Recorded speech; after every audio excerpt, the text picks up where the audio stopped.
Hope you all are safe and healthy. Today I will teach you practical geometry of exercise number 14.4 in maths. So first of all we come on our second question of exercise number 14.4. Our second question is construct the following triangle. Draw in circle in each case. Measurement AB is equals to 3.4 cm. Measurement angle A is equals to 42 degree. Measurement angle B is equals to 73 degree. Student सबसे पहले तो हम ये देखते हैं कि इस सवाल में हमसे क्या कहा जा रहा है। इस सवाल में हमें इन सर्कल बनाने को कहा गया है। इन सर्कल उस सर्कल को कहते हैं जो ट्राइंगल के अंदर ड्रॉ किया जाता है और उस सर्कल की लाइंस ट्राइंगल के तीनों साइड्स को टच करती है, कॉर्नर्स को नहीं।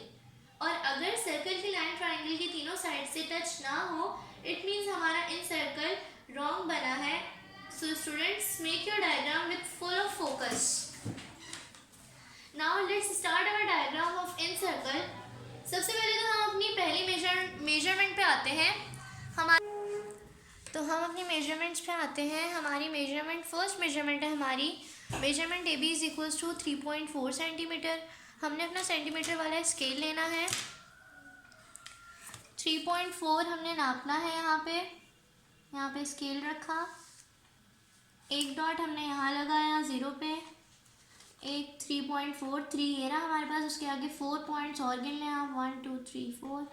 यहाँ पे हमने अपना यहाँ पे डॉट लगा लिया, इन दोनों निशानों को मैच किया। ये हमने लाइन ड्रॉ कर ली किसकी, मेजरमेंट ए बी की। इसको हमने ए का नाम दिया, इसको हमने बी का नाम दिया। और हमने कितना मेजर किया है, 3.4 सेंटीमीटर। तो हम यहाँ पे 3.4 सेंटीमीटर को शो कर देंगे। अब हम आते हैं अपनी सेकंड मेजरमेंट पे। सेकंड मेजरमेंट है हमारे पास measurement angle A is equals to 42 degree. मैंने आपको बताया था एंगल मालूम करने के लिए डी यूज़ करते हैं, डी रखेंगे हमने एंगल ए मालूम करना है तो हम ए पे रखेंगे, जब बी मालूम करना होगा तो हम बी पे रखेंगे। अभी हमने ए करना है तो जो हमारे पास डी का जो सेंटर पॉइंट होगा उसको हमने ए पे रखना है और उसकी अपोजिट साइड पे हमने एंगल देखना है। एंगल हमारे पास 42 डिग्री है। ए ये रहा, उसकी अपोजिट साइड ये रही 40 ये रहा। 40 से आगे चलेंगे 2 पॉइंट्स, यहाँ पे हमने लगा दिया 42 के ऊपर पॉइंट। हमें पता चल गया कि एक ही डायरेक्शन ये है 42 डिग्री वाली। अब हम आते हैं मेजरमेंट एंगल बी पे। मेजरमेंट एंगल बी हमारे पास है 73 डिग्री। अब हमने अपने डी को बी पे रखना है। डी के मिड पॉइंट को हमने बी पे रखा और उसके बाद 73 डिग्री यहाँ से बी की अपोजिट डायरेक्शन में देखा। ये देखिए 70 ये रहा 70 और उसके बाद फिर 1 2 3 हमने यहाँ पे पॉइंट लगा लिया। हमने अपने यहाँ पे पॉइंट्स लगा लिए। एंगल ए का पॉइंट ये था, एंगल बी का पॉइंट ये है। अब हम इनको ज्वाइन कर देंगे।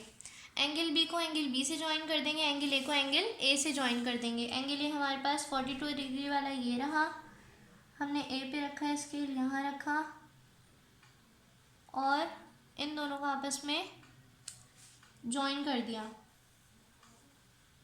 लाइन ड्रॉ कर दी। उसके बाद मेजरमेंट बी हमारे पास थी, एंगल बी हमारे पास कितना था 73 डिग्री। तो हमने यहाँ पे बी पे रखा, क्योंकि हमने ट्रायंगल बनाना है तो हमें डायरेक्शन मालूम करनी थी, इसलिए हमने 73 डिग्री को देखना था। बट हमने ट्रायंगल बनाना है तो बस इतना भी काफ़ी है। यहाँ पे हमारा ट्रायंगल कंप्लीट हो गया। इसको हमने सी का नेम दे दिया।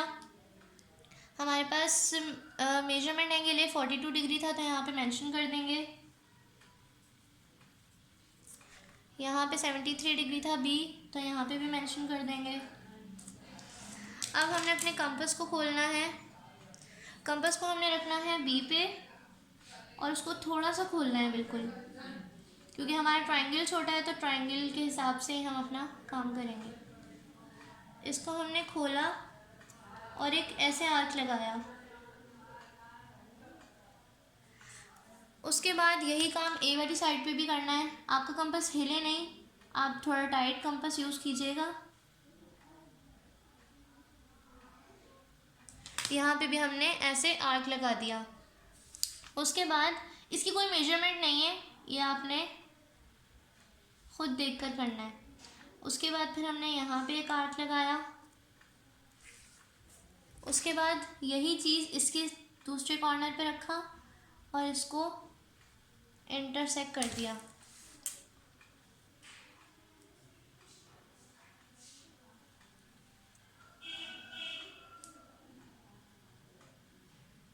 इंटरसेक्ट कर दिया। अब यही काम ए वाली साइड पे भी करना है। यहाँ पे हमने अपना कंपास रखा, यहाँ पे ये किया, अब इसकी दूसरी साइड पे रखा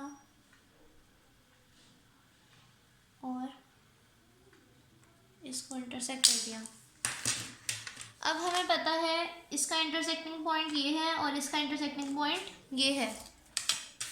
हमने अपना स्केल लेना है और इसको बी वाले एंगल के साथ ड्रॉ कर लेनी है एक लाइन जो कि इंटरसेक्टिंग पॉइंट के बीच में से गुजरे। यहाँ पे हमने इसको देखा, इस पॉइंट को देखा और इसको यहाँ से ड्रॉ कर दी एक लाइन। फिर उसके बाद ए देखना है, ए के अंदर भी यही काम करना है। हमने ए वाले पॉइंट पे रखा, इंटरसेक्टिंग पॉइंट पे रखा अपना स्केल और उसके बाद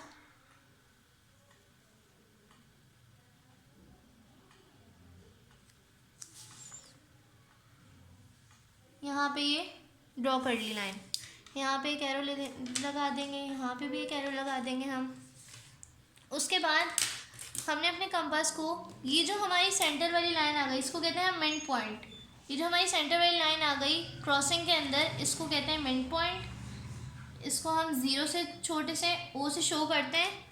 यहाँ पे हमने अपना कंपास की निप रखनी है इसके मिड पॉइंट पे और उसके बाद अंदाजे से खोलकर अपने कंपास को अंदाजे से खोलकर यहाँ पे निशान लगाना है। एक कर्व लाइन ड्रॉ करनी है। यहाँ पे हमने कर्व लाइन ड्रॉ कर दी। उसके बाद अपने कंपास को थोड़ा सा आप ज़्यादा खोल लें क्योंकि आपके पास जगह है। इसके एक साइड पे रखेंगे, फिर दूसरी साइड पे रखेंगे और वही इंटरसेक्ट करेंगे आप। ये आपने लाइन लगाई, उसके बाद यहाँ रखा अपना कंपास और यहाँ से इसे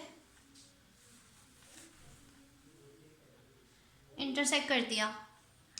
इंटरसेक्ट हमने किया जब, उसके बाद हमने ये जो हमारा मिड पॉइंट था और इंटरसेक्टिंग वाला पॉइंट था, इन दोनों को देखा और इन दोनों को आपस में मैच कर दिया।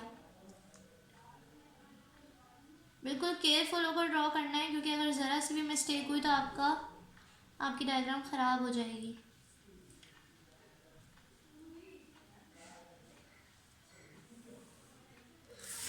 ये हमने यहाँ पे भी एरो लगा लिया और लाइन ड्रॉ कर ली। उसके बाद अब हमारा काम है सर्कल ड्रॉ करना अंदर।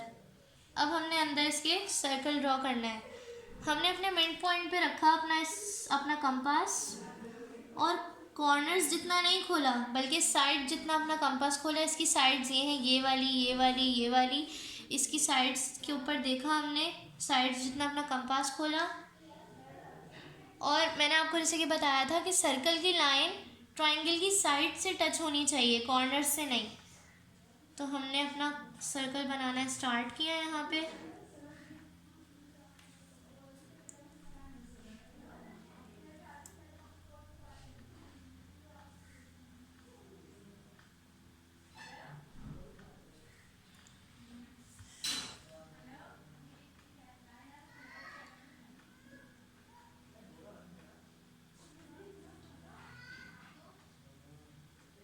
ये हमारा सर्कल कंप्लीट हो गया। अब देखिए ये सर्कल की जो लाइन है, ना ये ट्रायंगल के बहुत ज़्यादा अंदर है, ना ट्रायंगल के बाहर है, ना इधर से बाहर है, ना इधर से अंदर है, ना इधर से बाहर है, ना इधर से अंदर है। ये इस ट्रायंगल की साइड से टच कर रही है और यही ज़रूरी होता है कि ट्रायंगल की, अगर इन सर्कल है तो ट्रायंगल की साइड से हमारा सर्कल टच करे। अब हमने इसको नेम दे देना है। हमारा इन सर्कल कंप्लीट हो चुका है।